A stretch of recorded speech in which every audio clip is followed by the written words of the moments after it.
చేతగానితనం వల్ల, నీ దురుద్దేశంతో కూడిన యాక్షన్ వల్ల కొంతమంది పెన్షనర్ చనిపోయారు. ఇవి ప్రభుత్వ హత్యలు.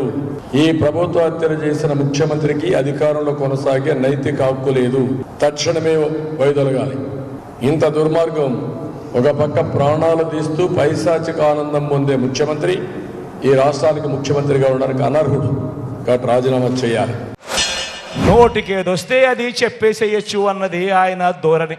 ఏకంగా 31 మంది అవ్వాతాతలు పెన్షన్లు అందుకునే పరిస్థితిలో అందుకోలేక, నడచలేక, అవస్థ పడలేక ఏకంగా 31 మంది ప్రాణాలు విడిచిన పరిస్థితులు కేవలం ఈ 2 రోజుల్లో 31 మందిని చంపిన ఈ చంద్రబాబు నాయుడు గారిని హంతకుడు అందామా, లేకపోతే అంతకన్నా దారుణమైన పదం ఏదైనా ఉంది అంటే అది అందామా అని చెప్పి ఆలోచన చేయమని కోరుతా ఉన్నా.